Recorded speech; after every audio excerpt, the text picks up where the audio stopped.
histórica en España.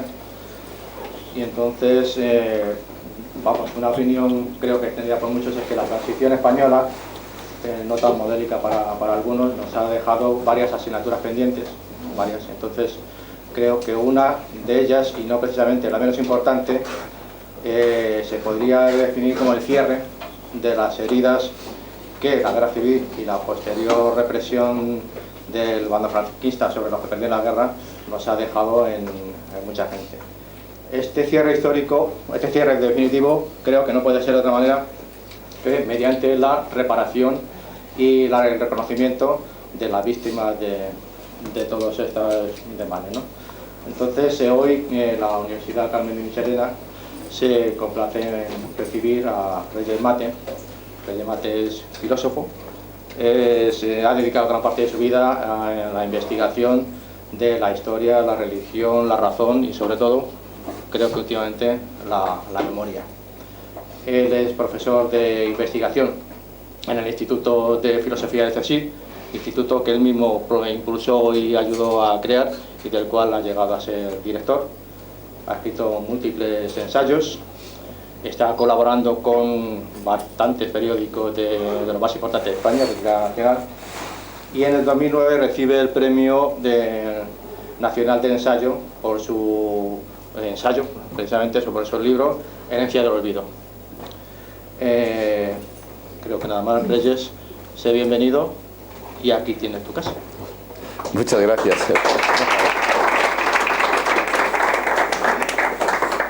Pues muchas gracias en primer lugar a Eloy, ¿no?, por la invitación y sobre todo a todos vosotros por tener la amabilidad de pasar esta tarde aquí, ¿no?, reflexionando juntos sobre un asunto que a primera vista puede parecer lejano, pero y lejos de la vida cotidiana, pero que acabaremos viendo que no, que es algo que está muy presente aunque esté muy oculto, ¿no?, esto de la memoria histórica.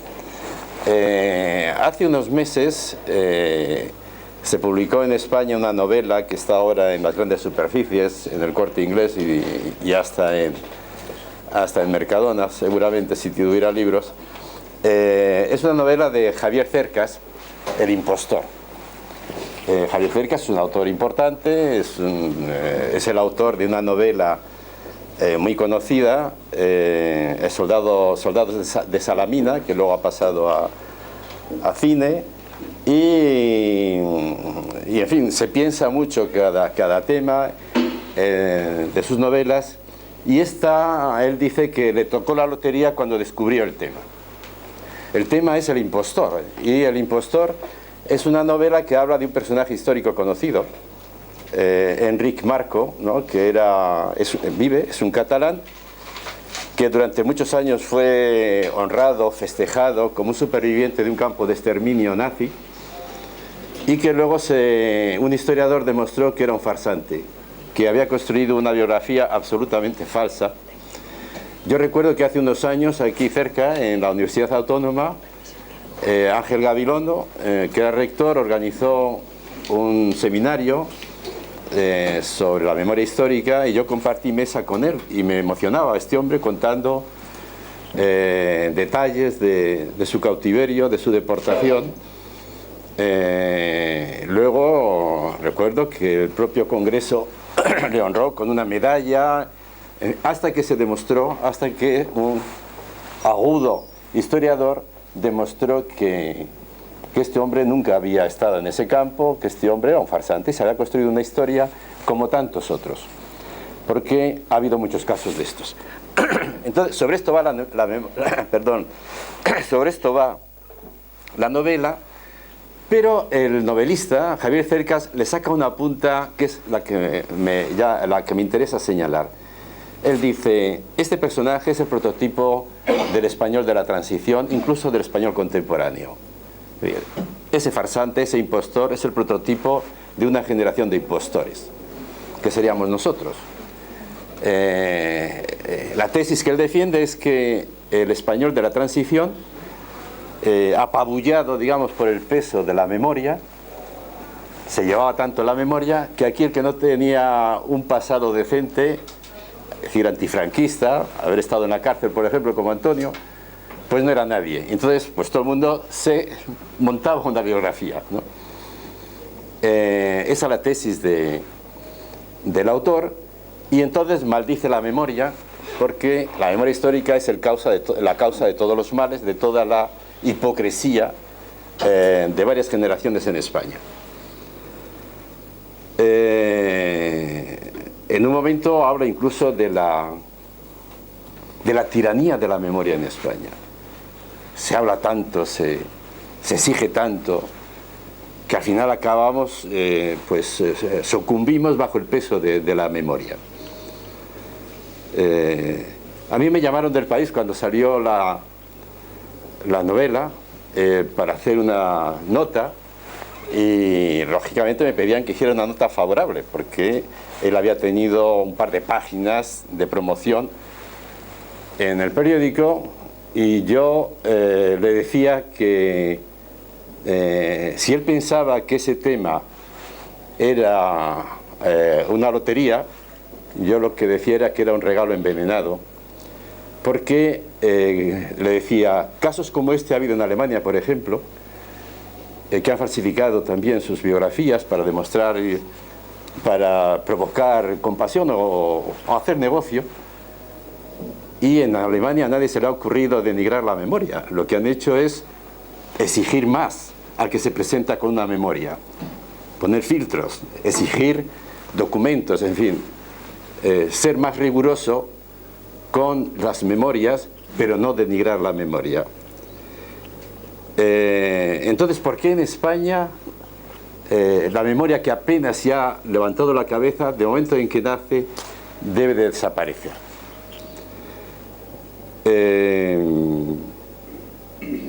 El caso es que lo que llama la atención, todavía siguiendo con la novela esta, es que hable de tiranía de la memoria cuando en España lo que ha dominado ha sido el olvido. En España y en Europa, ¿no? Y la prueba de que lo que ha dominado es el olvido es que el índice de un interés por la memoria es el interés por las víctimas. La memoria es siempre memoria de las víctimas. Y cuando las víctimas son reconocidas y respetadas, podemos hablar de memoria. Pero las víctimas en España y en Europa han sido invisibilizadas. Si hay una verdad de perogrullo, es que la historia española y la historia mundial se ha construido sobre víctimas. De eso no hay ninguna duda. Lo que pasa es que nadie las ha dado importancia.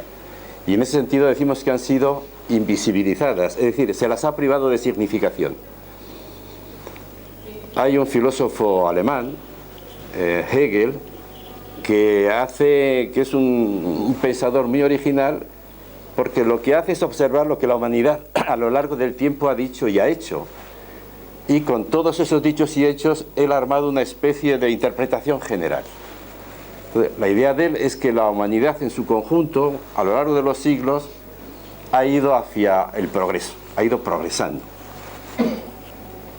Pero le llama la atención que esa historia de la humanidad se haya construido sobre el sacrificio de una parte de la humanidad, sobre víctimas.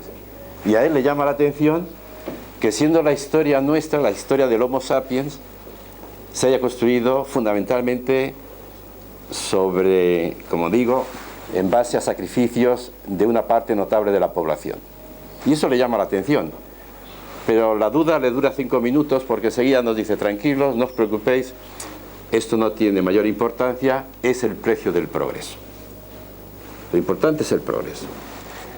Y ya para acabar de rematarlo dice, esas víctimas son como unas florecillas pisoteadas al borde del camino. Lo importante es la marcha triunfal del cortejo. Bueno, pues lo que quiero decir con esto es que lo que ha dominado en la historia ha sido el olvido, la invisibilización de las víctimas. Y eso porque lo que ha tenido realmente prestigio en nuestra cultura no son las víctimas, sino la violencia. La violencia. Venimos de siglos de violencia, y era lo que tenía prestigio. Heráclito, uno de los pensadores griegos de hace 25 siglos, decía, la guerra es el padre de todas las cosas. Y Marx decía, la violencia es la partera de la historia.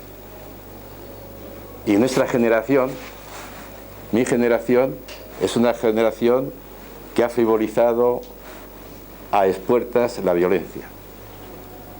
Aquí, si uno lee la historia de España de los años 50, se encuentra con qué facilidad los grupos políticos en general pues eran castristas, la violencia, Castro, las revoluciones a cualquier precio.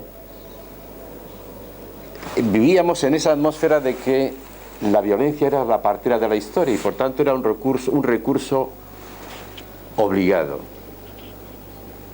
Nuestra generación no descubrió algo que ahora tenemos muy claro, y es que la violencia, una vez que se pone en marcha, tiene su propia lógica y no hay quien la pare.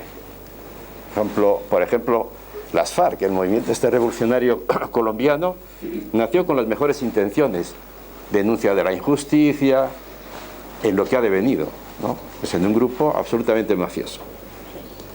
Lo que ha tenido prestigio no era la memoria, sino la violencia y por tanto la invisibilización de las víctimas, la frivolización de las víctimas. Y esto ocurrió en España también en la transición. La transición política española es valorada en los libros de historia como un modelo de olvido. Hay un intelectual israelí que fue embajador en España, Shlomo Ben-Ami, y él dice que ha estudiado como 500 casos de tránsitos de democracias, de dictaduras a democracias después de la Segunda Guerra Mundial, y él dice que el modelo que se ha seguido era el español, el olvido. Y nosotros lo vendimos como un modelo a seguir, ¿no? Nos pavoneábamos de nuestro modelo. Yo recuerdo que en el año 90 me invitaron con algún otro a Bulgaria, al Parlamento de Bulgaria, para vender precisamente el modelo de olvido. Los otros sí que lo defendían. Yo entonces decía que no, que aquello no lo veía yo claro, ¿no? Pero nos llamaron para que les interesaba mucho el modelo de olvido. Lo exportábamos como un gran invento. Y nos lo compraron, ¿eh? Videla, Pinochet, estos dictadores compraron el modelo español.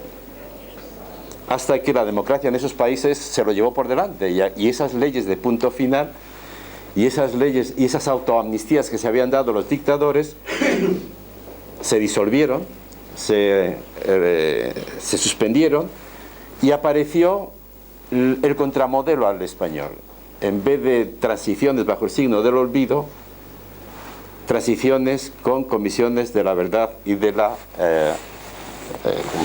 restauración o la reconciliación. Y entonces lo que ahora uno se puede preguntar, y en España ha habido mucha o poca memoria. Hay ahora mucha o poca memoria. Ya he dado una pista, ¿no?, de lo que se piensa en España con la novela de Cercas, y Cercas forma parte de un grupo de intelectuales españoles muy influyentes que están en torno al diario El País, y que piensan que hay un exceso de memoria, ¿no? Muñoz Molina, Fernando Savater, Pradera, que falleció, todo esto, Juan Luis Cebrián, piensan que hay un exceso de memoria, que es muy peligroso, por tanto, seguir manejando la idea crítica de que la transición fue una transición de olvido y por tanto algo hay que decir sobre la transición. La memoria es peligrosa. Y únicamente es curioso, ¿no?, estos que defienden el olvido y que denuncian la peligrosidad de la memoria, sin embargo sí afirman la importancia de la memoria con las víctimas del terrorismo de ETA, por ejemplo, los mismos. Aquí cada cual tiene sus víctimas y sus memorias.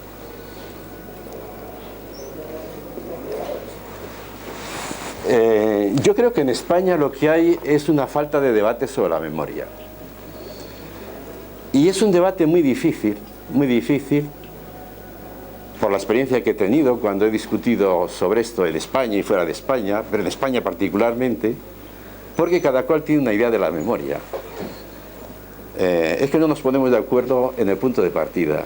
No hay unas bases mínimas comunes sobre lo que es la memoria. Cada cual tiene su teoría de la memoria. Y pongo un par de ejemplos. Claro, la memoria se refiere al pasado, y el pasado es algo muy goloso. Sabido que quien domina el pasado controla el presente y prepara el futuro. Entonces a todo el mundo le interesa el pasado. Yo digo que el pasado es como un rico caradero de sentido donde todo el mundo va a pescar a ver qué saca. Y ahí van los historiadores, y van los filósofos, y van los teólogos, y van los psicólogos. Todo el mundo frecuenta el pasado. Todo el mundo, a todo el mundo le interesa la memoria. Pero cada cual, como digo, tiene una idea diferente. Por ejemplo, los historiadores españoles, sobre todo los de una generación, porque ahora está habiendo una generación de jóvenes historiadores muy diferentes, historiadores además muy vinculados a lugares y que hacen investigaciones muy localizadas. No grandes teorías, sino investigaciones muy localizadas. Pero la generación a la que yo pertenezco, de historiadores que son estos, Santos Juliá, Álvarez Junco, entonces Tusell, en fin. Estos historiadores piensan que la historia de la memoria pues se ocupan del pasado, ¿no? Pero la historia es una cosa seria. Entonces es un estudio riguroso del pasado. Mientras que la memoria es la percepción subjetiva del pasado. Claro. Y por eso dicen que la historia es una ciencia, porque se ocupa de hechos. Mientras que la memoria, dicen, pues es eso, es como, imaginemos un cataclismo.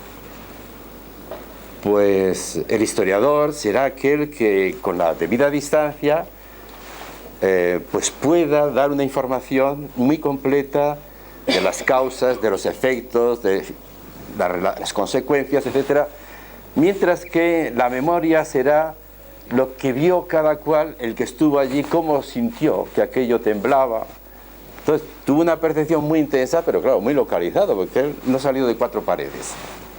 Esa es la idea que tienen los historiadores, que digamos, la lectura rigurosa del pasado es una cosa de la ciencia histórica, y la memoria es un asunto muy peligroso porque vale para un ámbito particular, pero no mezclemos las sensaciones subjetivas con la construcción de la historia, porque entonces lo estropeamos todos, hacemos una historia, hacemos la vida insoportable. Los literatos también se ocupan de la historia, y no me refiero a los que hacen novela histórica, a la buena literatura. Yo creo que el mejor tratado de la memoria es la obra, yo creo, la novela seguramente más importante del siglo XX en español, 100 años de soledad, de Gabriel García Márquez. Es el mejor tratado de la memoria. 100 años de soledad habla de Macondo, de la ciudad de Macondo, que representa el Nuevo Mundo. Es una especie de metáfora de lo que es el Nuevo Mundo, de lo que significa el Nuevo Mundo. Y lo que empieza diciendo el narrador es que la gente en Macondo padece una enfermedad, la enfermedad del olvido. Los que están allí y los que nacen están apestados por el olvido. Y esa peste, esa enfermedad, hace que todos los intentos de las distintas generaciones por organizar la ciudad, por construir una ciudad, Macondo, que es las 6 generaciones de los Buendía, ¿no?, que van apareciendo tras otro, todos esos intentos de construir la ciudad fracasan, porque no pueden superar el mal de origen, el olvido. ¿Y qué quiere decir Gabriel García Márquez? ¿A qué se refiere con esto del olvido? Pues lo tiene muy claro. El olvido se refiere a que hay un momento en la historia de esos pueblos donde llegan los conquistadores. Llegan los españoles, los portugueses fundamentalmente, y llegan con un mensaje diciendo: nosotros representamos al occidente culto, a la punta del progreso de la humanidad. Somos los protagonistas de la historia. Y vosotros pertenecéis a la prehistoria.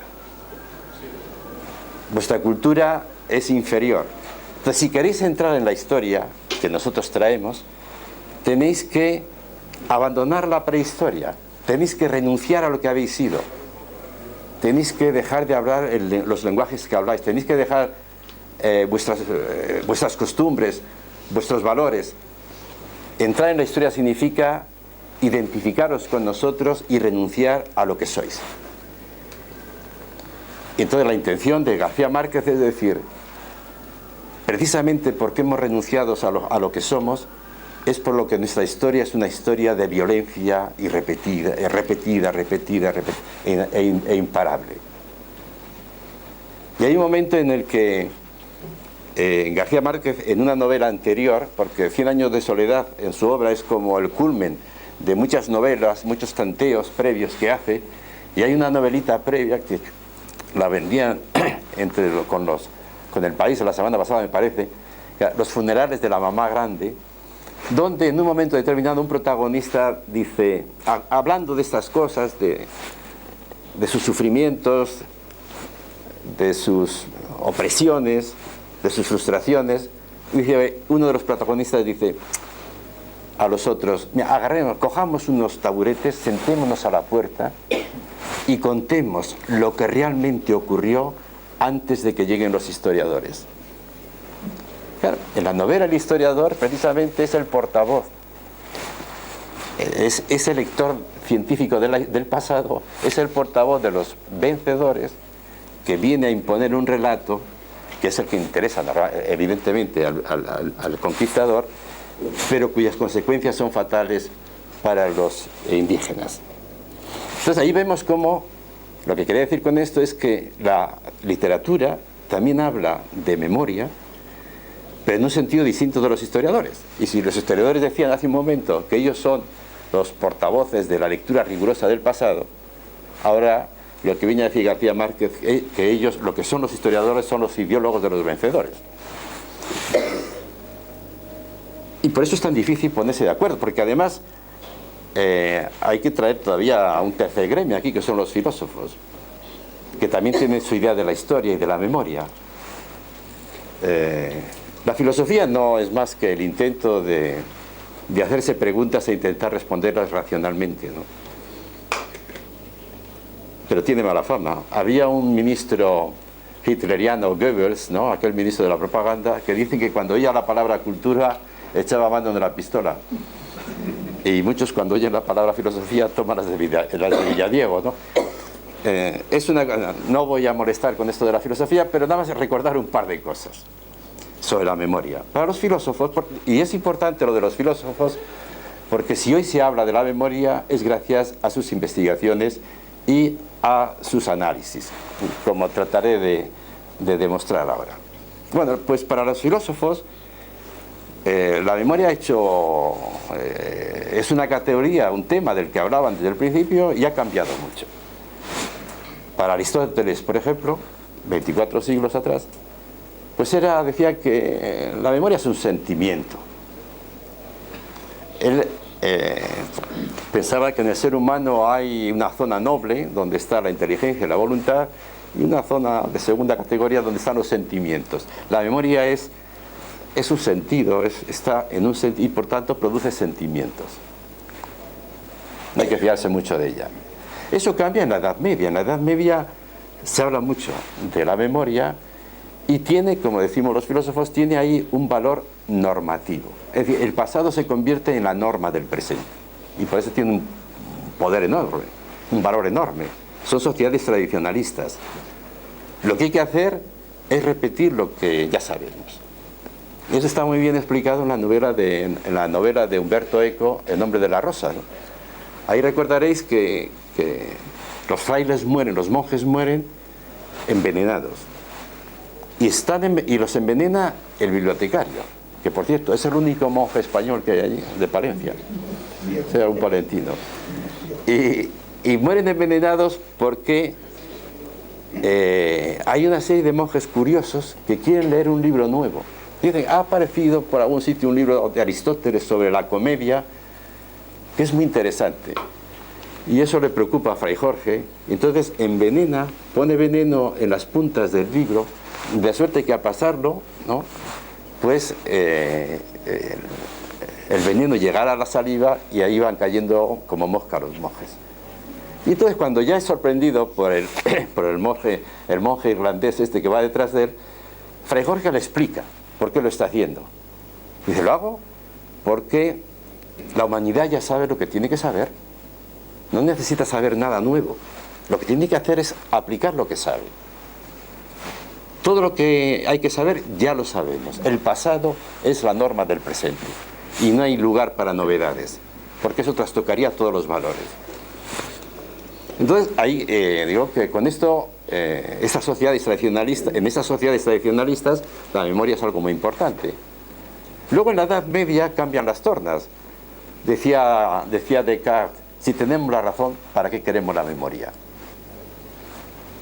Lo importante es la razón. Esto es la memoria, la razón.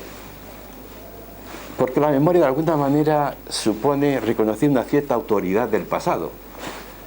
Y para los modernos no había ninguna autoridad superior a la propia libertad y a la propia razón. Y por eso se desecha.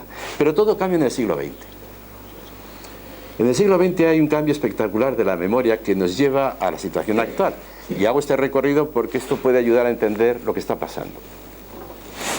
En el siglo XX, en torno a la Primera Guerra Mundial, hay una revolución del pensamiento, como no ha habido nunca. Nunca ha habido una convulsión tal como en el arte, en el cine, en la literatura, en el pensamiento, como después de la Primera Guerra Mundial. Porque la Primera Guerra Mundial fue como una especie de fracaso del proyecto europeo de ilustración. O sea, la ilustración europea, que fue pues ese gran sueño de construir una humanidad desde la razón y desde la libertad, eso fracasa en la Primera Guerra Mundial. Y por eso esa gente siente que tiene que volver a pensar todo y crear una nueva idea del mundo y de las ciencias. En ese momento aparece la técnica moderna, que aparece con buena prensa. Se piensa que la técnica va a resolver todos los problemas de la humanidad. En los grabados de la época, por ejemplo, se pintan los trenes con patas de caballo. Los trenes tienen patas de caballo. Y era una forma de expresar la idea de que ese sueño que ha tenido la humanidad siempre de conocer otros mundos, de desplazarse, y que hasta ese momento, hasta el momento del tren, estaba limitado a las uñas de los caballos. El modo de desplazarse era el caballo por tierra, y por tanto un desplazamiento muy limitado. Bueno, pues el tren iba a suponer poder llegar a cualquier sitio de la tierra y además democráticamente, con todo el mundo tendría acceso. El caballo era un instrumento de lujo, el tren no. Y por eso, para expresar esa posibilidad de realizar los sueños imposibles de la humanidad hasta ese momento, se pintaban los trenes con patas de caballo. Se esperaba, por tanto, que la técnica resolviera todos los problemas. Pero en poco tiempo la técnica demostró que estaba al servicio de la guerra. El desarrollo de la técnica, sobre todo el desarrollo de la química en el siglo XIX y de la física en el siglo XX, es la guerra. Y la técnica se impone deshumanizando a la humanidad. La película esta de Tiempos Modernos de Charlotte es muy representativa, ¿no? Lo que trae la técnica es una robotización del ser humano, no le trae la liberación.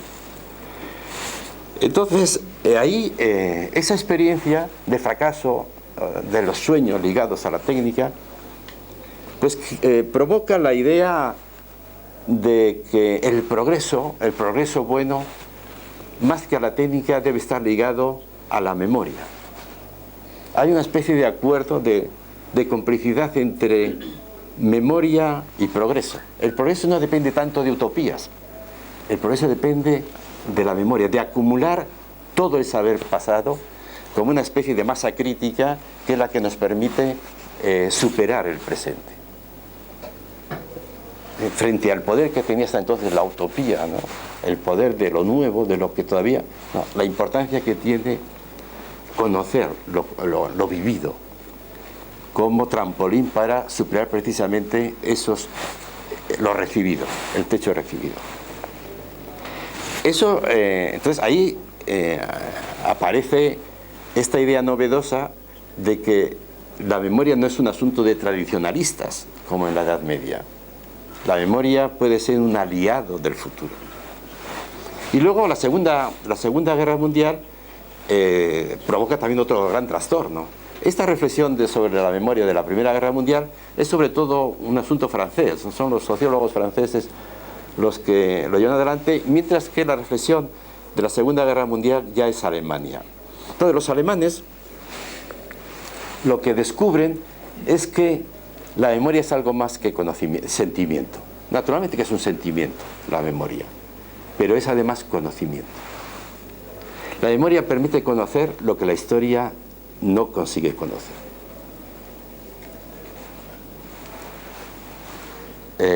La historia conoce los hechos.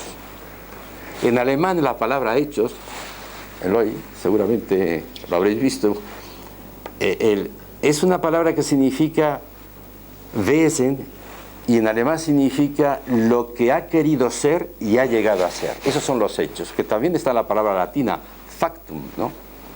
Es un pretérito perfecto, es lo que ha querido ser y ha llegado a ser. Das Wesen ist das Gewesen, decía Hegel.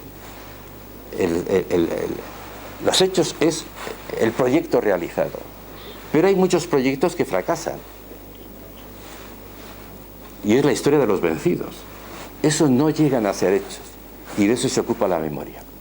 Y por eso la memoria, para estos pensadores, es algo mucho más completo que la historia, porque no solamente se ocupa de los hechos, sino también de los no hechos, de todo lo que ha quedado frustrado, de todo lo que ha perdido, de todo lo que ha sido aplastado a lo largo del tiempo, de las víctimas, por ejemplo. Entonces, eso es muy importante para la memoria. La memoria ya no es... En fin, ya un historiador formado no puede decir, como dicen esos historiadores españoles, que la memoria es conocimiento. Usted no está al tanto de la investigación sobre el particular. En Alemania a nadie se le ocurriría decir que la memoria es un sentimiento solo. Ahí todo el mundo sabe que es un conocimiento muy especial. Pero es que además hay otro tercer elemento que tiene que ver con el significado de la memoria hoy, y es el deber de memoria. La memoria hoy no es una materia optativa. No es que uno pueda decir, no, puedo recordar, o quiero, recuerdo, estamos obligados a recordar. ¿Por qué? ¿Dónde nace el deber de memoria? Pues nace al día siguiente de la liberación de los campos de exterminio. Está datado. Es decir, cuando los campos de exterminio son liberados, los supervivientes, sin ponerse de acuerdo en absoluto, era impensable que pudieran ponerse de acuerdo unos campos con otros, sin embargo coinciden todos en lo mismo. Los supervivientes coinciden todos en lo mismo. La reflexión que hacen al salir de los campos es: nunca más, nunca más. La humanidad no puede permitirse esto de nuevo. No puede ser. Esto sería un fracaso total. La humanidad no lo soportaría, seguramente sucumbiría si se produce algo parecido. Y por eso nunca más. Pero no solamente dice nunca más, sino que además nos dicen cómo evitar la repetición de la barbarie. Y es la memoria. Y es la memoria, el deber de memoria. Es algo que llama la atención, porque cuando uno lo piensa, dice, bueno, vamos a ver, para luchar contra el fascismo, la memoria parece un arma un poco frágil, ¿no?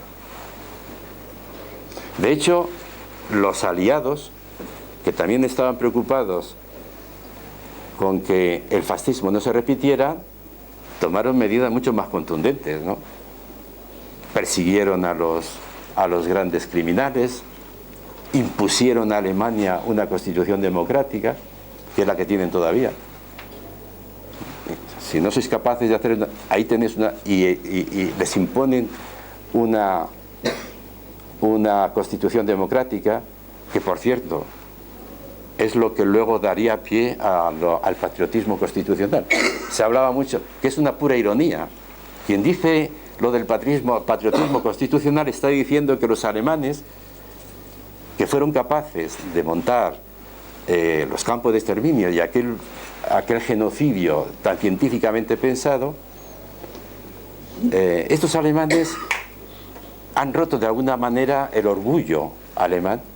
Un alemán de bien no puede identificarse con la historia alemana porque esa historia llevó a la creación de los campos de exterminio, y entonces la única razón de orgullo, el único motivo de orgullo para un alemán es la Constitución impuesta.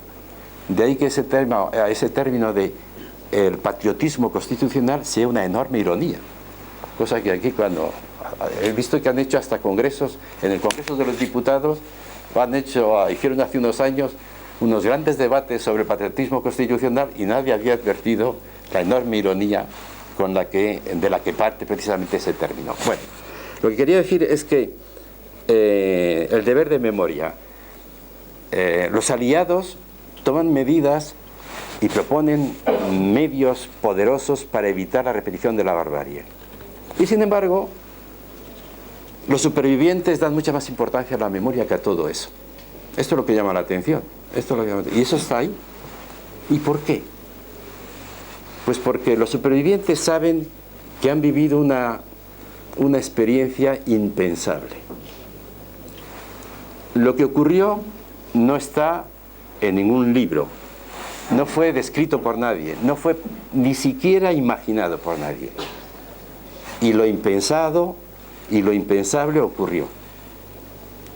Y entonces, cuando ocurre lo impensable, es decir, cuando ocurre algo que el ser humano no es capaz de pensar por adelantado, cuando ocurre, entonces lo que ha ocurrido es el punto de partida del nuevo pensamiento.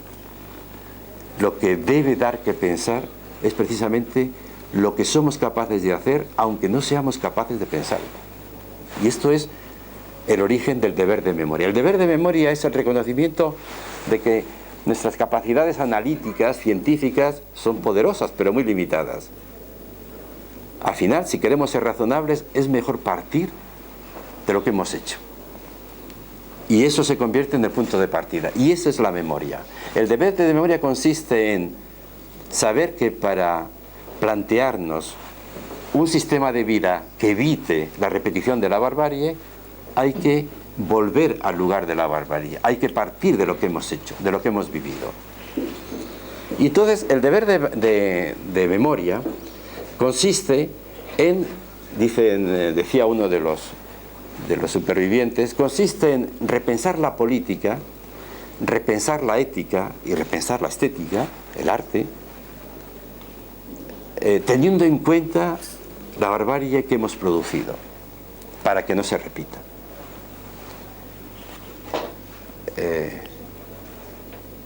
Repensar la política, por ejemplo, teniendo en cuenta de esta manera, desde el deber de memoria. ¿Qué significa? Significa que no podemos seguir planteando la política como la estamos haciendo. Toda la política, de derechas o de izquierdas, pivota, después de la Segunda Guerra Mundial, y ya antes, pivota sobre un principio sacrosanto, indiscutible. Pues ese principio no puede seguir sosteniéndose. Ese principio es el progreso. Podéis oír a un político de derecha, de izquierda, del norte o del sur, el progreso. Vienen con una oferta de progreso y se quedan tan anchos. El progreso es lo que no nos podemos permitir ya. ¿Por qué? Porque el progreso, vieron esta gente, el progreso tiene un punto en el que coincide exactamente con el fascismo y con la barbarie. Y consiste en que tanto el progreso como el fascismo son capaces de sacrificar a una parte, la que sea grande o pequeña, de la humanidad para conseguir los objetivos. El progreso lo ha hecho siempre, y el fascismo también. Y por eso decían aquellos primeros pensadores en los años 40 que el progreso no podía seguir siendo el pivote de la política. Y eso no significa que tengamos que volver a a la época del candil y negar todos los adelantos. No, significa aclararse en un punto. Tenemos que saber muy bien cuál es la relación entre progreso y humanidad. Porque podemos concebir el progreso como un instrumento a favor de la humanidad. Y eso está muy bien. Pero también podemos pensar que la humanidad es un medio para el progreso. Y eso está muy mal. Y eso es lo que está ocurriendo. El progreso está pensado como una especie de fin en sí mismo y la humanidad es un medio para el progreso. Y esto explica que ante la crisis actual lo importante son los intereses sistémicos del sistema capitalista, por ejemplo, y no los costes humanos que está provocando. Porque tenemos todos muy claros que lo importante es el progreso y que la humanidad está al servicio del progreso. Entonces, si tomáramos en serio el deber de memoria, tendríamos que repensar la política de arriba abajo. Y entender que el principio político fundamental es el sufrimiento. El sufrimiento es la condición de toda verdad política. Decían estos pensadores de los años, final de los años 40. Jorge Semprún, que ha sido un español notable, aunque muy poco reconocido en España, en Francia es mucho más, y los franceses con medio Semprún, que era Margot, han hecho un ídolo de la cultura. Semprún sigue siendo un desconocido en España. Bueno, pues Semprún, en su última intervención en el campo de concentración donde estuvo, en Buchenwald, hizo un discurso que él lo tituló como Testamento para jóvenes.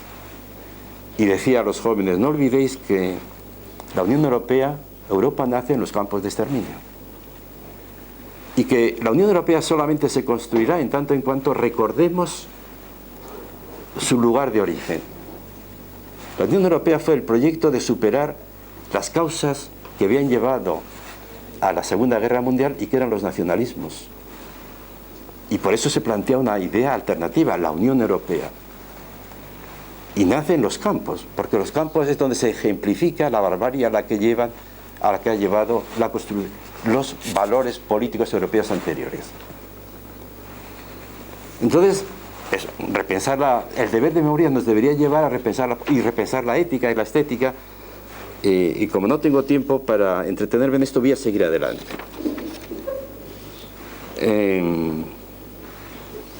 Bueno, repensar, sí, la ética, porque la ética, en el fondo, eso que llamamos ética es responder a la pregunta de por qué hay que ser bueno, en qué consiste ser bueno y por qué hay que ser bueno. Eso es la ética. Y la respuesta que nos hemos dado los modernos, la generación de europeos en los últimos 2 siglos, es que ser bueno consiste en ser fiel a la propia conciencia, seguir el dictado de la propia conciencia. De una manera u otra, las éticas se fundan en eso.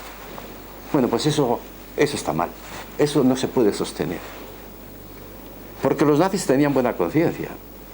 Los nazis tenían muy buena conciencia. Claro, nos preguntábamos muchas veces cómo un nazi podía, por las mañanas, leerse a Rilke, a un poeta maravilloso, matar durante el día y luego por la tarde tocar a Schubert. ¿Cómo? Pues porque tenía buena conciencia, pensaba que es lo que tenía que hacer. Entonces, deberíamos pensar la ética de otra forma. La ética, o ser bueno, no consiste en ser fiel a la propia conciencia. Consiste en hacerse cargo de la inhumanidad del otro. Eso es lo que hemos aprendido en los campos de exterminio. Hay uno de los supervivientes más importantes y uno de los autores más famosos, es un italiano, Primo Levi. Y Primo Levi da un título a su libro de relatos que es precisamente la respuesta a la pregunta que yo me hago: ¿en qué consiste ahora ser bueno? El título de su obra es Si esto es un hombre. Eso. Si si esto es un hombre. Esto, a lo que se refiere a esos seres deshumanizados, porque el nazi no quería matar judíos, ¿no? Lo que quería era expulsarles de la condición humana, animalizarles. Y entonces Primo Levi dice, nosotros, seres deshumanizados, somos hombres. Y esa pregunta que nos hacen, la respuesta a esa pregunta, eso es el desencadenante de la nueva ética. La ética consiste en hacerse cargo de la inhumanidad del otro. Y por eso la ética moderna es fundamentalmente una obra de justicia. Por eso. Y habría que hablar también del arte, pero en fin. El caso es que este deber de memoria, porque al final todo lo que estoy diciendo últimamente es esto, es que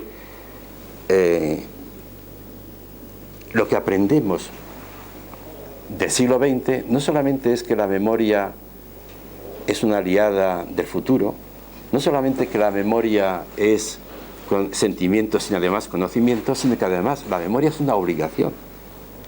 Y que esa obligación consiste en repensar todo, pero sobre todo la política y la ética, a la luz de esta barbarie que hemos experimentado, para evitar que la barbarie no se repita y para hacer justicia también a todas esas víctimas del pasado.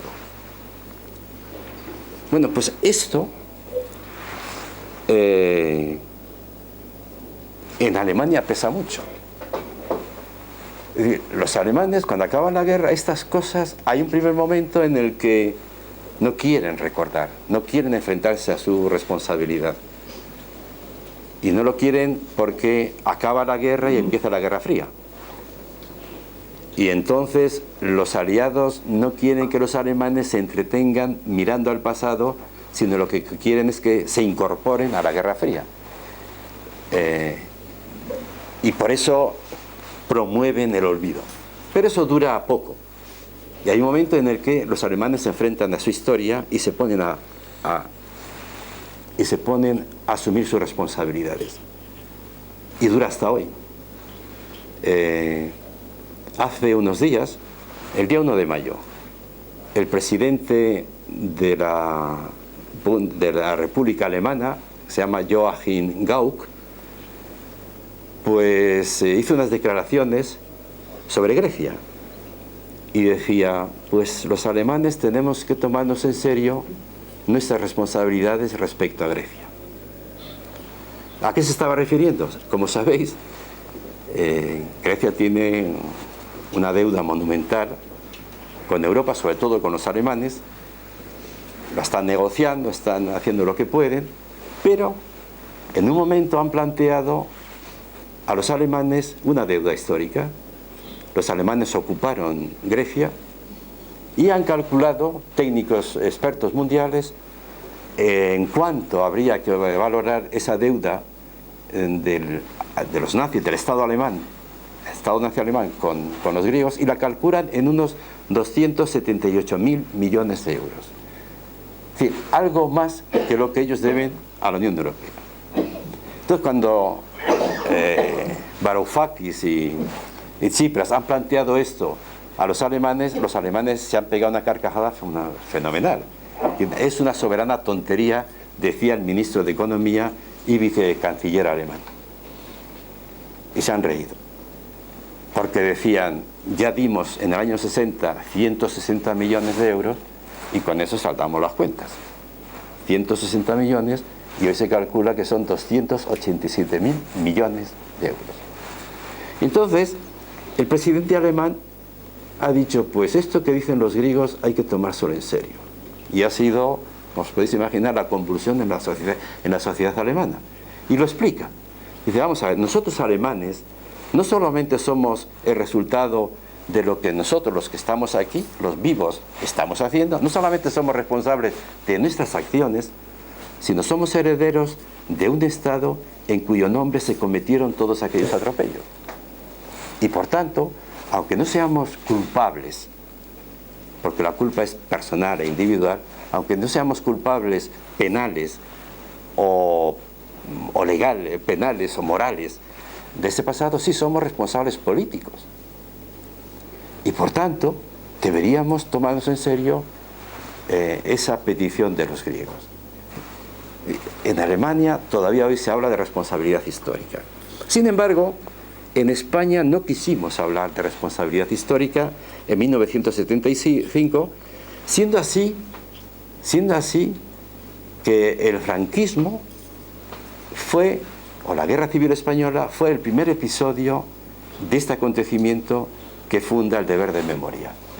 No debemos perder nunca de vista eso. La Guerra Civil no fue un asunto entre españoles. La Guerra Civil fue el primer episodio de la estrategia hitleriana que ha provocado precisamente las reflexiones que yo traigo hoy sobre la mesa. No se quiso en 1975 recordar, no se quiso honorar la memoria histórica. Es verdad que no era fácil. Yo soy muy comprensivo con aquel momento, porque contra lo que se dice fue una transición muy vigilada por los militares, fue una transición donde se hizo lo que se pudo. Es verdad que había protagonistas que no querían recordar. Fraga no quería recordar nada, pero Carrillo tampoco. No querían recordar. Pero aunque se hubiera querido recordar, era muy difícil. Era muy difícil. Porque la democracia en España ha venido muy lentamente y llena de enormes cautelas y dificultades. Antonio podrá poner muchos ejemplos, pero yo pongo uno que me llamó la atención. En 1982, después del triunfo del PSOE de Felipe González, pues a mí me nombraron jefe del gabinete del ministro de Educación y Ciencia, José María Maravall. Y la primera reunión que tuvimos en el Consejo de Dirección, pues allí estábamos todos un poco sorprendidos, asustados, ¿no? No conocíamos a la administración, no sabíamos muy bien cómo lo íbamos a hacer. Y entonces, pues Maravall, el ministro, nos animó, que lo íbamos a hacer muy bien, que éramos muy listos y muy majos, pero nos dijo: tened cuidado, porque acabo de venir de una reunión de la Comisión Ejecutiva del PSOE, y el presidente del Partido Socialista, que era aquel buen hombre Ramón Rubial, nos dijo, nos ha dicho a modo de consigna: hay que aguantar 6 meses. Hay que aguantar 6 meses. Tal era la conciencia de las dificultades que había. 6 meses. Luego se estuvo 13 años, ¿no? Pero 6 meses. Es decir, había una conciencia muy clara de que la situación era difícil, era una democracia vigilada. Y se hizo lo que se pudo. Pero la democracia se consolidó, pasaron los años y no se quiso en absoluto hacer frente a la responsabilidad histórica, a la memoria histórica. No lo quiso el gobierno, no lo quisieron los gobiernos, la sociedad tomó su iniciativa. Y esto es la diferencia de España con otros países. Aquí fueron las asociaciones por la recuperación de la memoria histórica las que tomaron la iniciativa de la memoria. Y estas sociedades son muy interesantes porque de una manera sin medios y únicamente impulsadas por personas concretas, responsabilizadas, pues llenaron el país, está lleno el país de asociaciones por la recuperación de la memoria histórica. Y es muy interesante seguir la evolución de esta sociedad, de estas asociaciones, porque inicialmente eran asociaciones que lo que buscaban era identificar los cuerpos y darles una sepultura digna, nada más, eso. Así de modesto era ese objetivo. Sabían que en muchos lugares perdidos, muchas cunetas, eran sepulturas, querían rescatar los huesos, los restos cadavéricos y honrarlos en un cementerio. Así empezaron.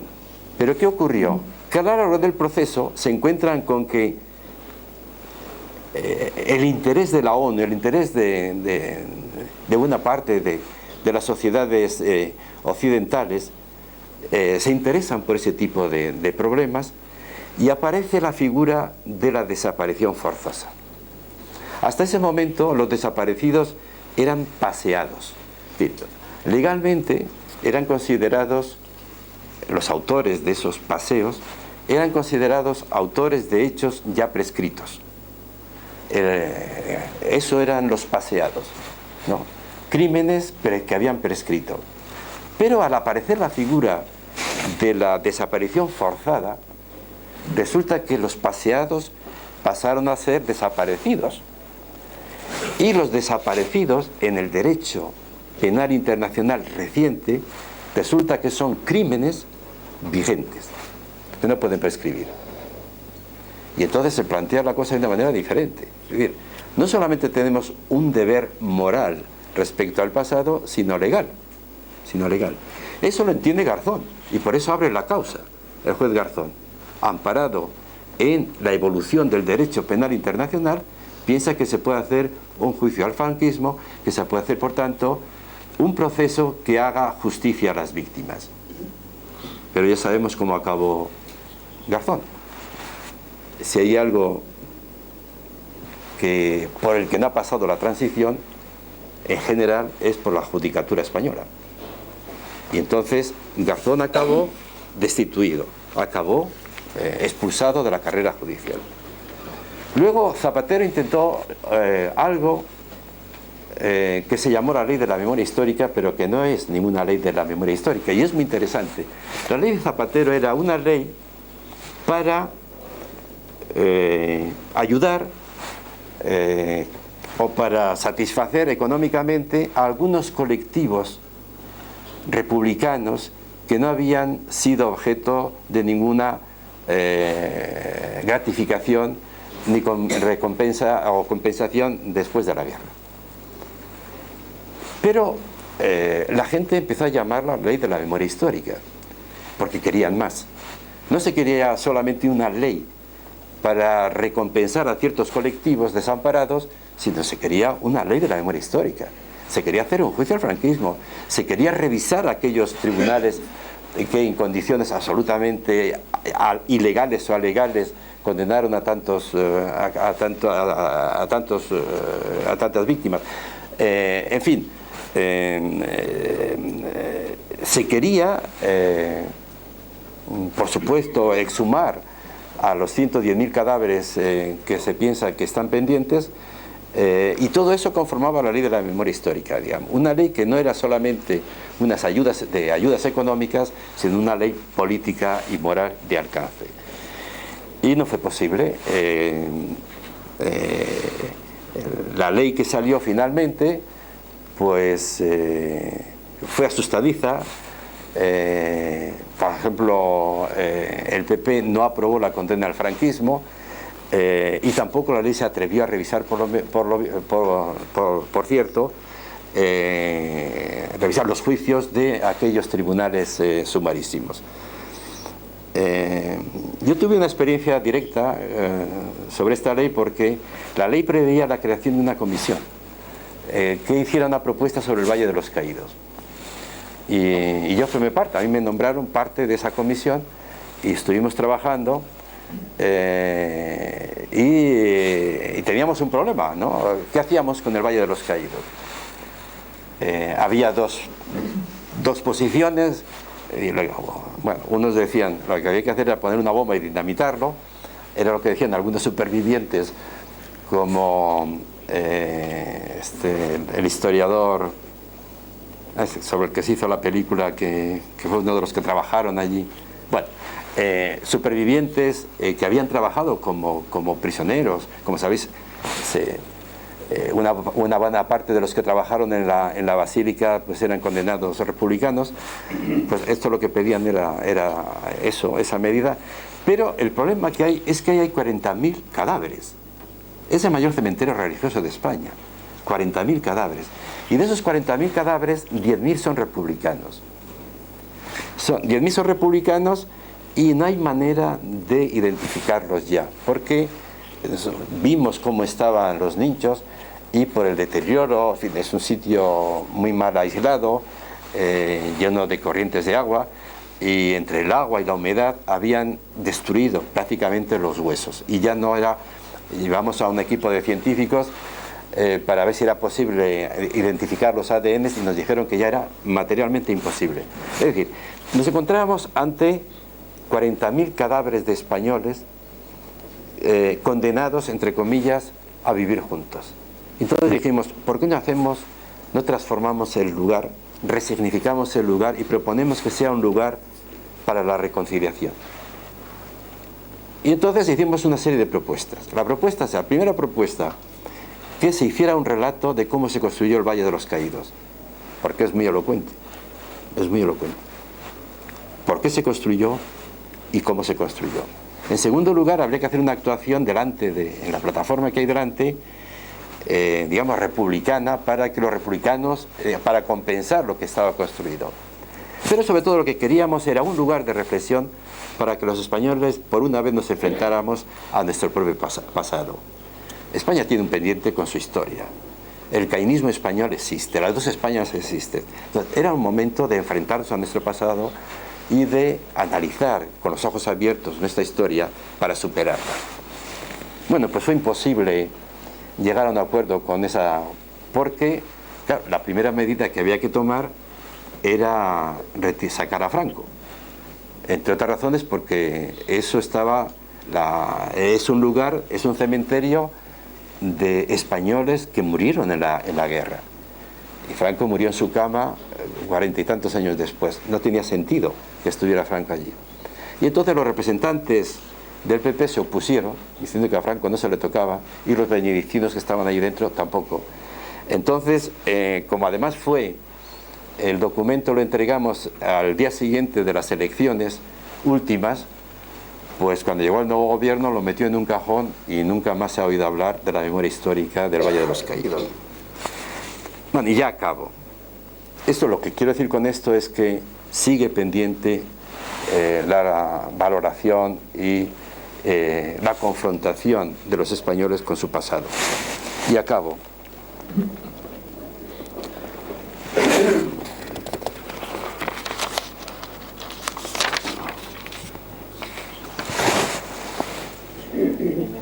Digo que la memoria histórica es una asignatura pendiente, y si queremos superar a las dos Españas hay que recordar. Y me parece ejemplar la actitud de Azaña. Como sabéis, Azaña tuvo un famoso discurso un año después del principio de la Guerra Civil, el 18 de julio de 1937. Y aquel discurso acabó con aquella frase dedicada a los españoles pidiendo paz, perdón, piedad. Así acababa su famoso discurso.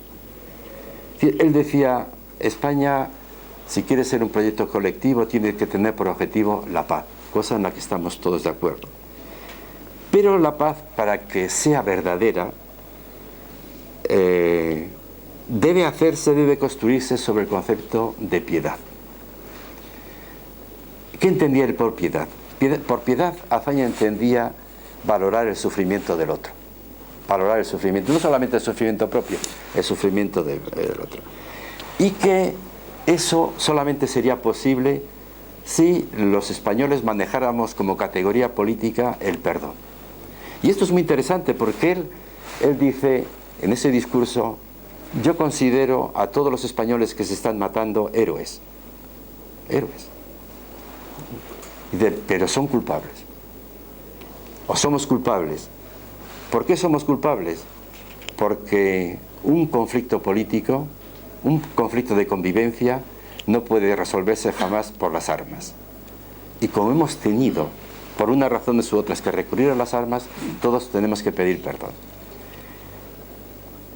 Y a mí me parece que, dicho en un momento muy extremo y con muchos matices que habría que introducir, pero me parece que sigue siendo un camino válido. La memoria es el principio de un proceso que por sí solo no sana. La memoria abre heridas, es doloroso. La memoria no sana, la memoria abre heridas, pero es la condición de que se cierren. Y por eso yo creo que no deberíamos hacer ascos a la memoria, ni tampoco promover el olvido, como desgraciadamente se está haciendo en España. Muchas gracias.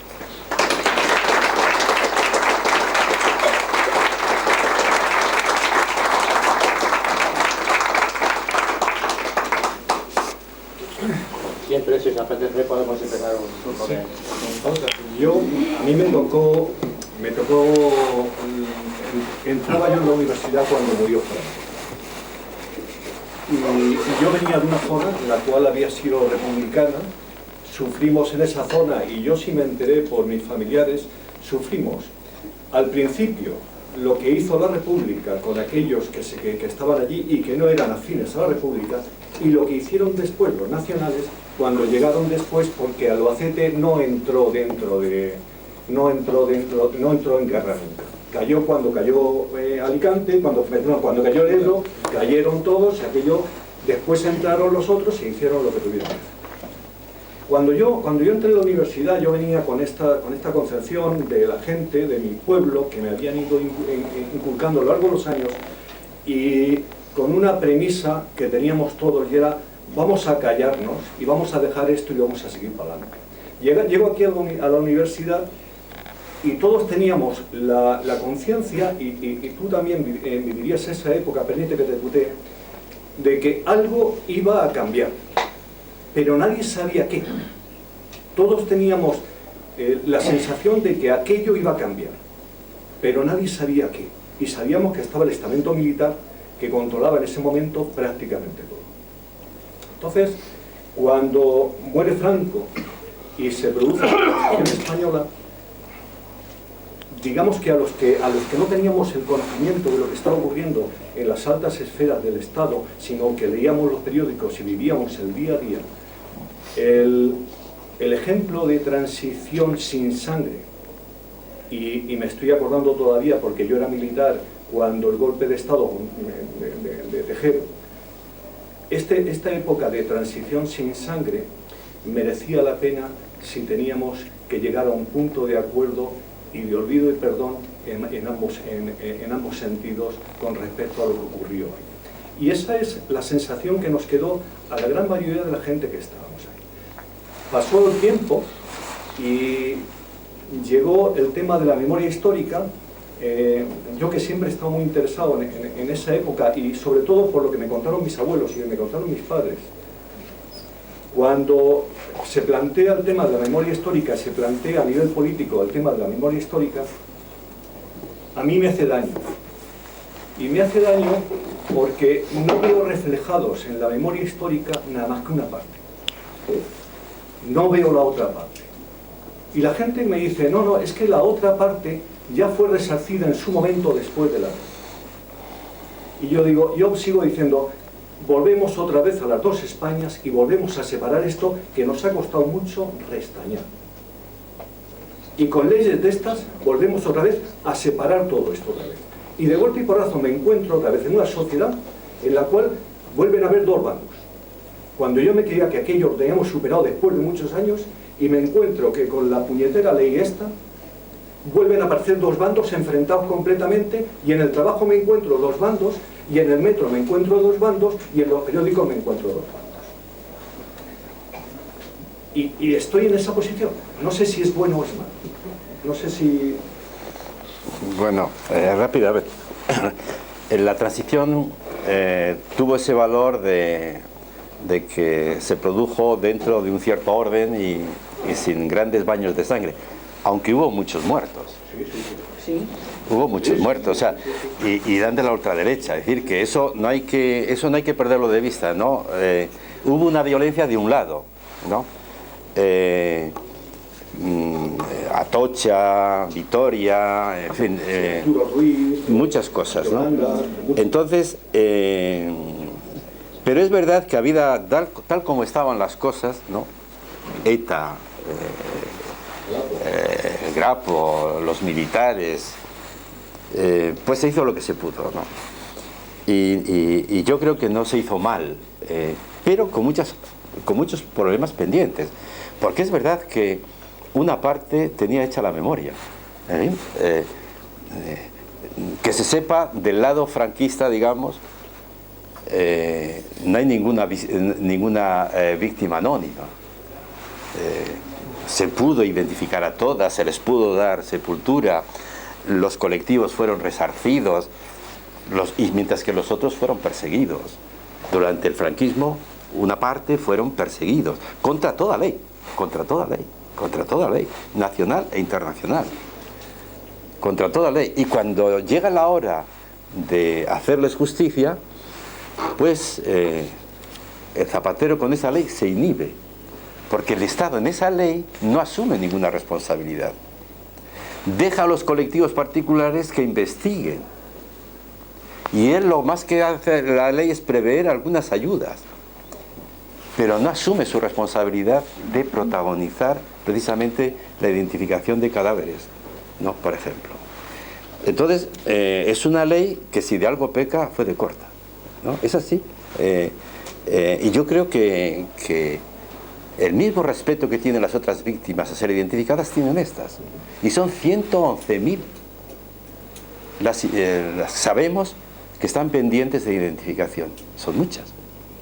Porque en Argentina hablan de desaparecidos, pero eran 5.000. 110.000.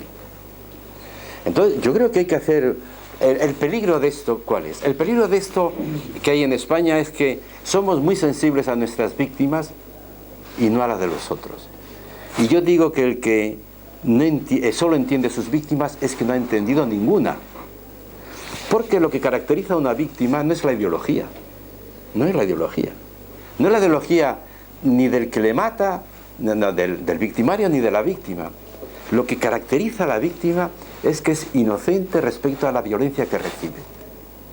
Incluso aunque fuera un delincuente. Un delincuente tiene derecho a un juicio justo. Y si alguien se toma la justicia por su lado, por su mano, la convierte en víctima. Y entonces eso es lo que hay que entender. Y entonces cuando uno entiende esto, respeta. Yo he estado recientemente en el País Vasco en un debate en Navarra donde había víctimas del GAL y víctimas de ETA. Y es interesantísimo, las víctimas, no digo todas, pero hay muchas víctimas que precisamente porque saben el dolor que supone el ser un pariente, un hermano, un hijo de una víctima, entienden el sufrimiento del otro. Y hay muchísima más relación de lo que parece entre las víctimas de un lado y de otro. Lo peor es cuando se meten las ideologías por medio. Identificamos la víctima con la ideología, sobre todo la ideología de la familia. Y perdemos de vista, y no digo yo que las ideologías sean secundarias, no, no. Yo nunca hablo de los dos bandos de la guerra civil. Había un bando, una banda, pero había un gobierno legal, que cometió atropellos en un primer momento, efectivamente, pero que intentó, cuando pudo, controlar la situación, evitar los atropellos. Mientras que, digamos, en la estrategia de Franco, la producción de víctimas formaba parte de la estrategia. Entonces, hay que discutir eso, pero eso es aparte. Eso no tiene que ver... Las ideologías, en ese caso, es un debate interesante, pero no es el de las víctimas. Las víctimas coinciden en el hecho de que son objeto de una violencia inmerecida. Y por eso me parecía tan importante la propuesta del Valle de los Caídos, porque allí hay víctimas de los dos lados y eso nos podía invitar a una reflexión en ese sentido. Perdón. Yo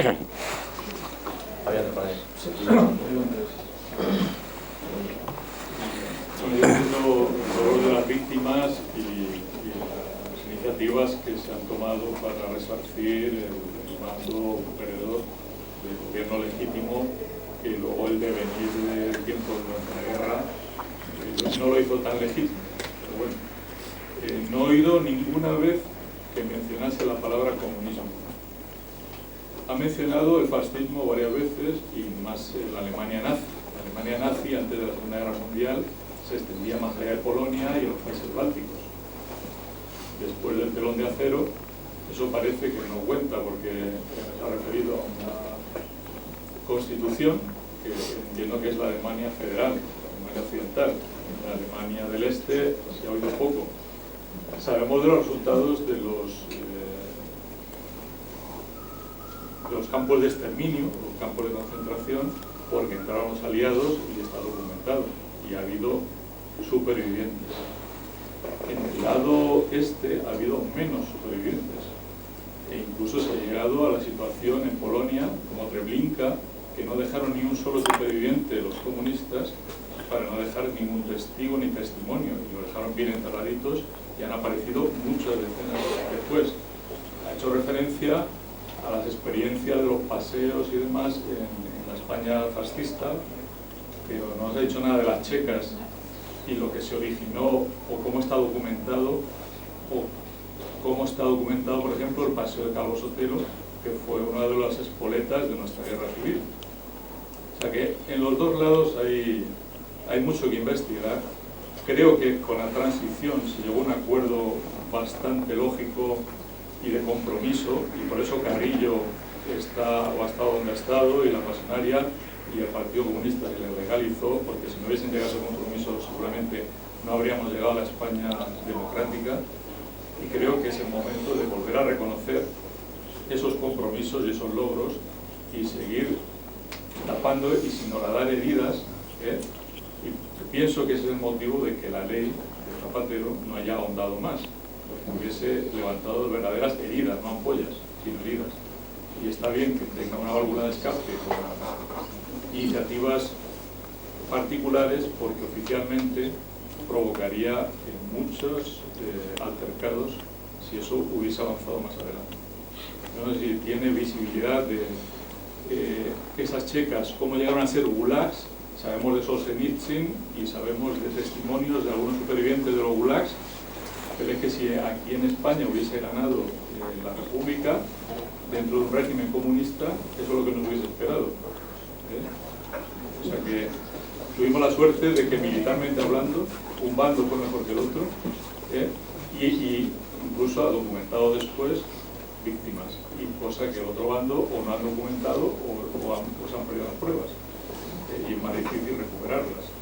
Y estoy de acuerdo que en el Valle de los Caídos posiblemente haya que completar una parte para completar la memoria de los que no quieren estar dentro de una basílica, de aquellos que murieron y no quieren que su religión salga a la luz, o estar enterrados en una zona religiosa.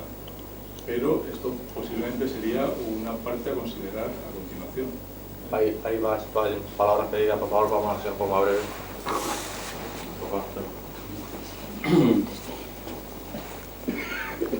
Yo cada vez he dedicado unos cuantos años de mi vida a hacer una tesis doctoral sobre no sobre la memoria, sino sobre la represión durante la guerra civil y después de la guerra civil, ¿no? Llevo unos cuantos años de trabajo sobre este asunto. Y yo soy también uno de los protagonistas de la transición. Cuando él era jefe de gabinete de Maravall, estuvo en un sitio de que yo también entrara en el gabinete, yo por fin para otras cosas. Pero lo cierto es cuando yo me acuerdo de aquella época y me hago una pregunta: ¿estaba esto de la memoria en nuestras prioridades de carácter político? Digo, no digo que voluntariamente, digamos, renunciemos. Es que yo no me acuerdo que esto fuera para nosotros, digo, a toda una generación que había sido resistente ante el franquismo, un elemento de la memoria. Y no lo era porque nosotros mismos éramos producto del olvido. Yo nazco en una familia donde mi abuelo era un militar republicano, no, era un militar que le tocó en el lado republicano, era de los que llamaban geográficos, ¿no? Le tocó allí como le podía haber tocado en el otro lado, estaba donde estaba y punto. Y obviamente, como era oficial, era comandante de artillería, después de la guerra 2 penas de muerte, y se salvó por lo que se salvó, porque durante la guerra pues también le salvó la vida a mucha gente, y entonces eso le privó de su vida y le salvó la vida, y desde luego no fue fusilado, pero sí fue expulsado del ejército, y la verdad es que no todas las leyes posteriores del 77, cuando murió antes del 77, nunca se le pudo nunca se les pudo aplicar ninguna ley de amnistía, ni de compensación, ni de tal, ni de reconocimiento, ni de nada. Pero yo cuento una anécdota. Yo era un hombre inquieto políticamente. Yo desde los 16 años estaba, de una manera, estábamos en la JOC entonces, en la Resistencia. Y nunca, hasta que no tuve 32 años, se habló en mi familia de nada. Yo me enteré que mi abuelo había sido, yo sabía que había sido expulsado del ejército, pero yo me enteré de lo que había pasado con mi abuelo cuando se murió mi padre, y registrando el despacho de mi padre me encontré la sentencia del Consejo de Guerra que con la petición de pena de muerte después lo condenaron a la cadena perpetua y después lo expulsaron del ejército. Yo no lo sabía. Yo sabía que mi padre había sido maestro y que había sido depurado, pero yo no sabía por qué. Yo no lo sabía, o sea, es decir que nosotros, que una parte, que el silencio no vino solo de los que querían mantener el silencio, sino producto del terror y del miedo, porque mucha gente no quería hablar. Y entonces quiero decirte que el silencio no es cosa de uno, es cosa del contexto, y eso, yo te digo, yo no fui consciente hasta mucho después de mi vida de lo que había pasado en mi propia familia, ¿eh? Ya no hablo de otra realidad. Por esto quiero decir que ya independientemente de quién mató más o quién mató menos, y yo os puedo dar infinidad de datos porque he pasado horas y horas viendo sumarios de los consejos de guerra, es decir, y os puedo contar muchas cosas, es decir, pero el hecho, digamos, es que no se puede, digamos, ser tan pasar por encima tan rápido de que nuestra generación sepultó el tema. Y es verdad que está sepultado, y es verdad, dices Zapatero no se tiró para adelante para la ley. ¿Y por qué Zapatero tenía que ocultarse? Hay una cosa que se llama la judicatura, pero es que para levantar un cadáver hace falta una ley nueva. Es que cuando se sabe que hay un cadáver enterrado, no hay un juez o un fiscal que tiene que investigar, porque su obligación es esa, y coger y ver lo que ha pasado, y aunque hubiera pasado hace 50 años. Eso no estaba, eso está en la ley. Eso no cumplir eso es hacer un fraude de ley, es no cumplir la obligación. Todo un cuerpo que, como ha dicho Manolo, desde luego la transición sí que no ha pasado por la judicatura española, salvo honradísima excepción. Quiero decir con esto que aquí hay una especie de complicidad social, de complicidad global, es decir, en la cual, pues, yo estoy absolutamente de acuerdo en la reflexión de Manolo, en que esto tiene que romperse, y desde luego tiene que superarse el pacto de la transición, si es que hubo pacto formalmente hablando. Es decir, tiene que superarse eso y seguir avanzando, porque si no estamos en la de siempre. Si empezamos que quién se cargó más, si los comunistas, los anarquistas o esto, ¿sí? Que hay que seguir avanzando, y que hay que comprender también el pasado, el pasado del que procedemos, y el pasado y los efectos del pasado sobre nuestra propia generación.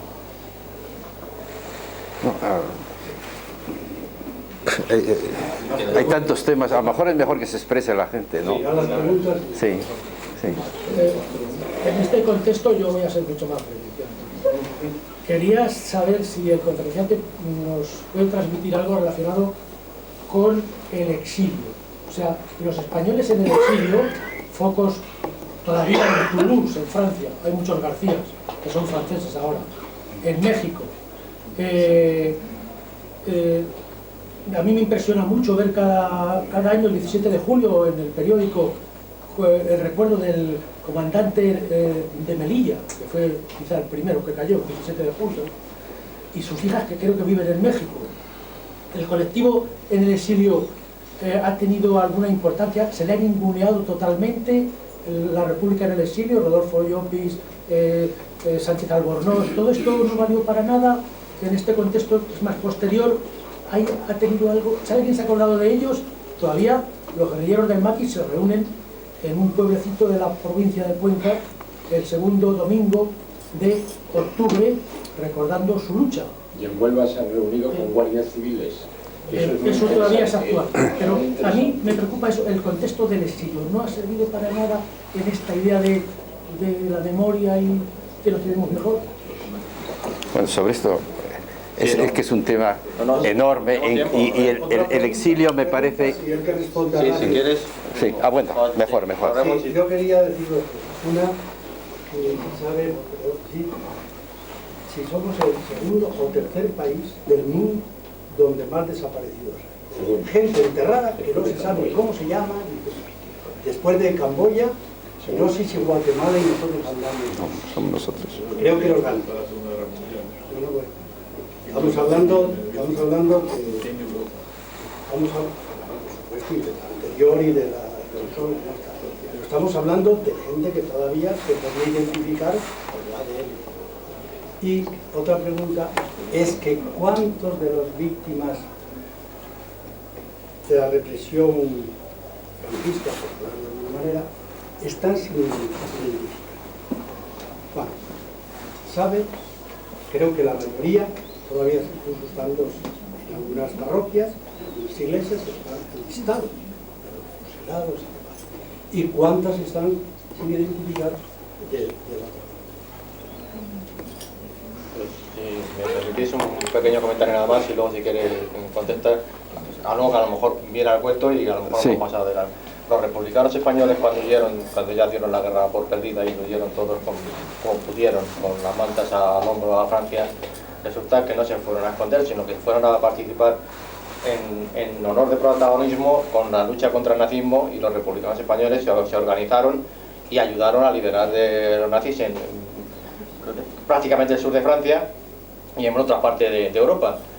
Gran parte de ellos también volvieron a perder y fueron a los campos de exterminio, a los campos de refugiados, a los campos de exterminio alemanes, primero franceses y luego otros. Fueron peor tratados que ninguno porque iban con la condición de apátridas. Venían de un sitio donde no tenían nada que hacer porque había ganado los sublevados. Resulta que ahora, hace poco, tiene la fachetez el ministro de ir allí a honrar de boquilla en el campo de exterminio recientemente, hace una semana, en Auschwitz creo que estuvo, pero no se ha dicho nada de que aquellos señores que están allí desaparecidos o enterrados siguen siendo apátridas y no se ha reconocido absolutamente nada, que yo sepa, por el gobierno español, por ninguno de los gobiernos que hemos tenido entonces. Y ya si quieres... Tantas cosas. Tarea. Las víctimas, sean comunistas o sean fascistas, o sea, sean del fascismo, todas son igualmente respetables. En el hecho de ser víctimas son todas iguales. Y a mí me merecen el mismo respeto las víctimas, esas monjas que fueron asesinadas en los meses siguientes al golpe de Estado de Franco y fueron asesinadas por bandas de los que fueran, me merecen el mismo respeto que el maestro republicano que fue asesinado por haber sido un buen maestro republicano. Eso hay que tenerlo en cuenta. Entonces yo defiendo todas las víctimas. Eso no significa que me permita hablar de dos bandos, ¿no? Porque el golpe de Estado fue un golpe de Estado contra un gobierno legítimo y eso no lo podemos perder jamás de vista. Fue un golpe de Estado, un putsch contra un gobierno legítimo que no tenía checa, era un gobierno legítimo, débil, pero un gobierno legítimo.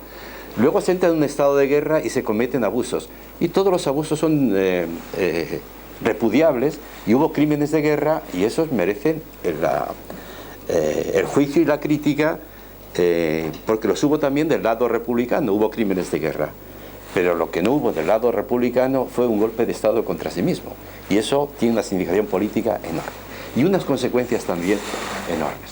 Y eso me enlazo con lo del exilio. Conozco muchos exiliados en Europa y en América, he conocido a muchos notables, etc. El exilio español es un capítulo pendiente de valoración, porque España quedó vacía de una determinada clase de personas. Se vaciaron las universidades, se vaciaron los colegios, se vaciaron los cuerpos de profesores, de jueces. El franquismo creó un empobrecimiento brutal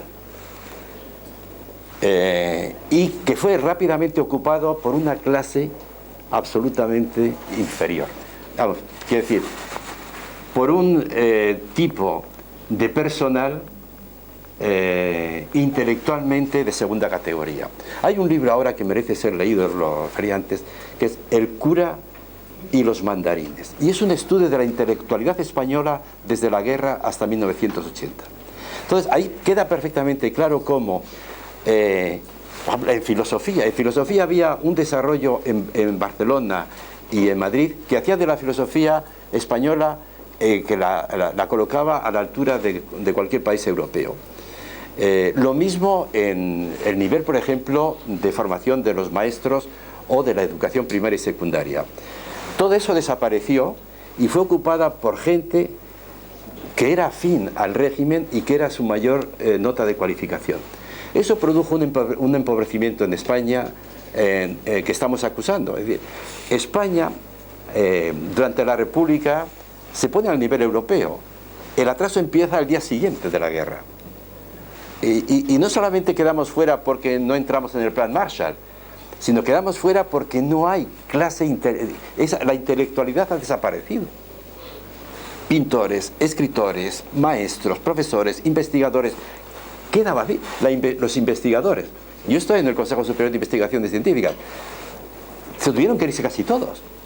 Quedaron los malos, aquellos que eran franquistas, que además eran los más mediocres, pero ellos pasaron a ser los números uno. Y así hemos estado hasta ahora, hasta que llega la democracia, quiero decir. Entonces, el exilio es muy importante, no solamente por lo que supuso de tragedia para toda esa gente. El exilio es muy importante para entender el empobrecimiento del país. El empobrecimiento del país. Es que en filosofía, por ejemplo, a unos profesores que eran de primer nivel, Ortega y Gasset, por ejemplo, pero de ese nivel muchísimo, son sustituidos por unos profesores que nosotros llamábamos tomistas leninistas, que tenían en común el tener por filosofía una especie de catecismo católico, que era lo que nos enseñaban aquí, que era la vergüenza del mundo. Cuando estos profesores españoles salían de Europa, que no salían, pero cuando sé de algunos que salían, volvían avergonzados, porque aquí podían pasar, pero eso en Europa era de risa. O sea, hay un empobrecimiento que tiene que ver. Y entonces el exilio es un capítulo muy importante para entendernos, no solamente para entender esa tragedia que ellos sufrieron, sino también para entender lo que ha pasado en España. El problema del franquismo es el exilio. Es el exilio. El problema del franquismo es que vació a este país de la clase que le podía haber sacado adelante. Y ese fue el problema. Ese ha sido el gran problema que hemos tenido, ¿no?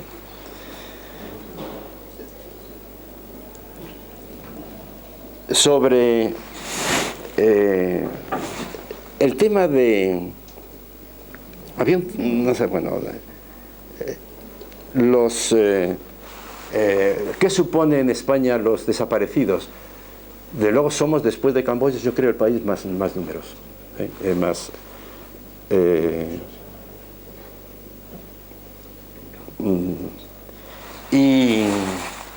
¿Y por qué es peligroso el tema de los desaparecidos? ¿Por qué es peligrosa la exhumación?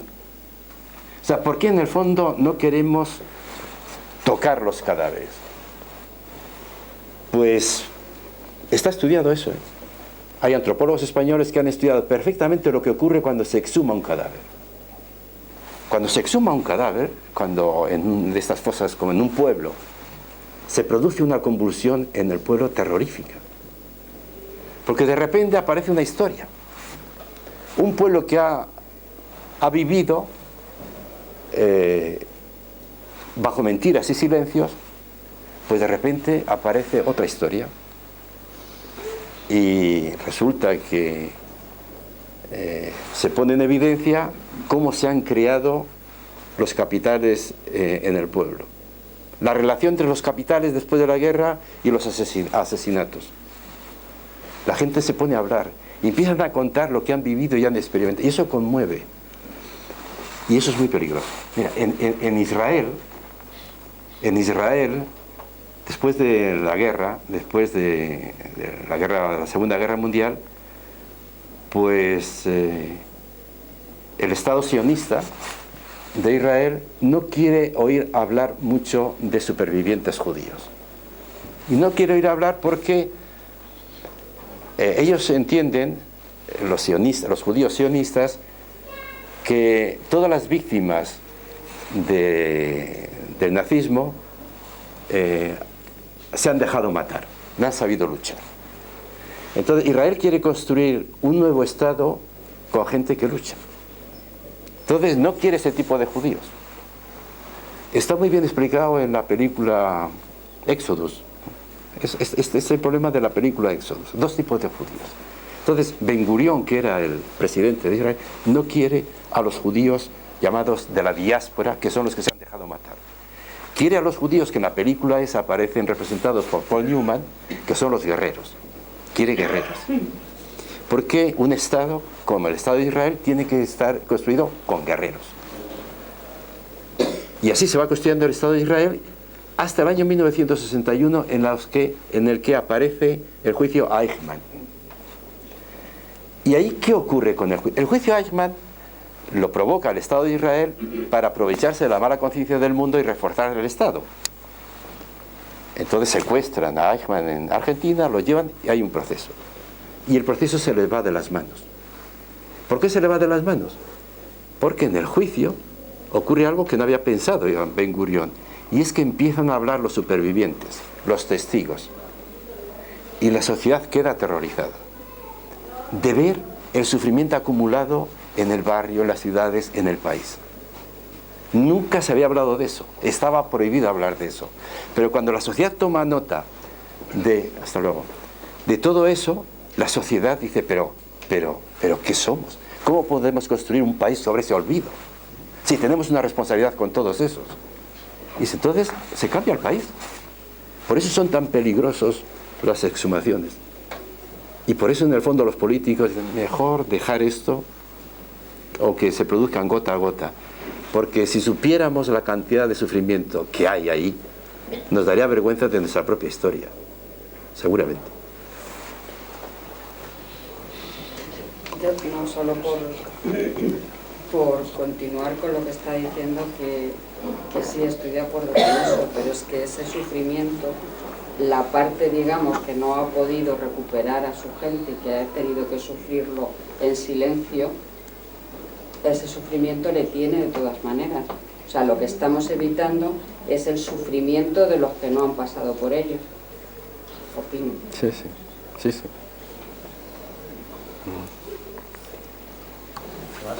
Una pregunta. En esa comisión que creaste, que se acordó de la primera parte, cuando se pensó en exhumar a Franco y sacarle de ahí, ¿qué se pensó de la Basílica y de la cruz?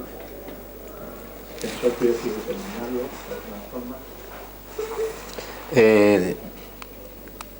La idea era no tocarlo. Primero, no hubiera sido posible, ¿no? Porque además la ley no habla de destruir el monumento, sino nuevo uso, ¿no? Entonces, el Estado no tiene competencia para cerrar una iglesia, ¿no? Entonces se iba a dejar tal cual. Lo que sí que queríamos contar era hacer un relato. Es decir, hay unos documentos terroríficos del Vaticano y del Episcopado español sobre la construcción. Se quiere construir un monumento para los mártires de la Cruzada, ¿no? Dejando fuera explícitamente a los del bando republicano. Entonces, queríamos contar cómo se crea eso, o digamos, cómo la Iglesia forma parte de la Cruzada, ¿no? lo que se pone de manifiesto, y también cómo se construye. Y se construye utilizando, ¿sí? Se da la posibilidad a condenados a muerte de salvar la vida como esclavos obreros. Era la figura que se usaba, esclavos obreros. Entonces queríamos hacer un relato. Y junto a ese relato, que es muy elocuente, porque nos damos cuenta de... no hay cosa más crítica que el propio relato. Lo que queríamos era completar la visita posible con una intervención artística en la entrada, esa enorme entrada que tiene, donde de alguna manera se pusieran de manifiesto la significación de las víctimas, de la figura de la víctima, ¿no? Que ese no era un lugar de mártires, que era un lugar de víctimas.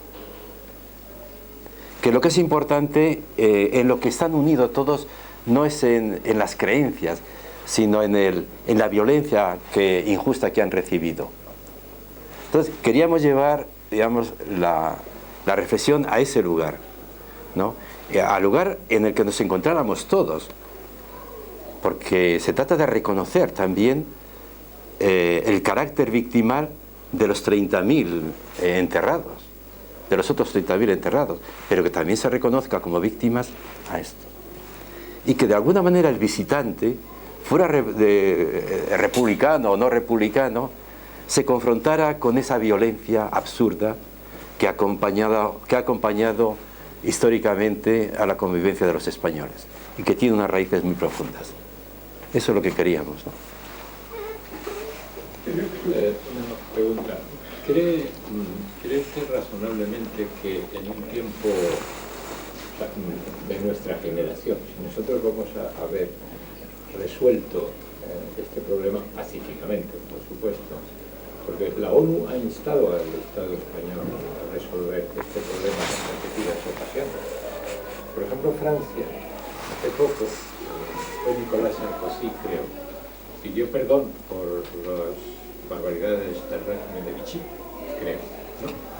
Y bueno, eso de alguna manera pues llegaron a un acuerdo y resolvieron ese asunto, ¿no?, pendiente que tenían. ¿Piensa usted, por el conocimiento que tiene, que aquí en España conseguiremos superar este problema en un tiempo razonable? Yo creo que nos va a costar mucho. Yo me dije, cuando vi el destino de nuestro documento sobre el Valle de los Caídos, dije, a lo mejor nuestros nietos lo entenderán. Es un gran documento, yo creo, ¿no?, el que hicimos. Lo que pasa es que fue rechazado por todos. Fue rechazado, digamos, por la izquierda y la derecha. La izquierda que decía, eso no tiene arreglo. Eso no tiene arreglo. Eso solamente puede ser el lugar de los franquistas. Y la derecha que decía, esto no se toca. Esto no se toca. Y de hecho en la comisión estaba previsto que hubiera un representante de los obispos, puesto que es una basílica, ¿no? Y había un obispo designado. Y la víspera de que aparecieran nuestros nombres en el BOE como constitución formal de la comisión, pues hubo una llamada del obispo de Madrid al ministro de la presidencia entonces, para decirle que retirara el nombre del obispo, que no iba a estar en esa comisión. Y la razón que daba era que si el PP no iba a estar oficialmente, tampoco la Iglesia. Y el PP tenía 2 nombres allí oficiosamente, pero tampoco quería estar oficialmente. Entonces, eso te da idea de la poca disponibilidad que hay a la reconciliación. En el fondo, a la reconciliación, porque de eso se trataba, ¿no? ¿No? Entonces, yo soy muy pesimista sobre... Que a lo mejor ni nuestros nietos.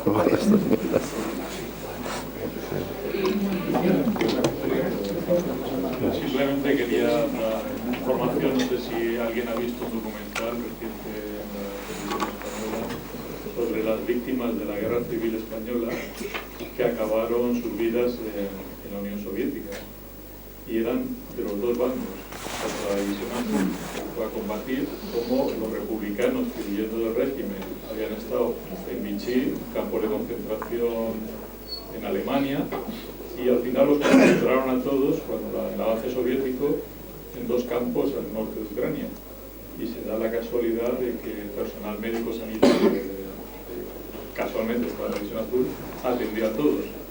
Muchos han quedado allí, no puedo decir más, obviamente sin identificar. O sea, pienso que si se promueve alguna iniciativa, también ellos deberían de ser Totalmente. objeto de esa identificación y de una vez llegar a esa concordia de todos, porque al final víctimas efectivamente han sido de los dos lados y como víctimas se les debe reconocer. Totalmente. Claro, sí.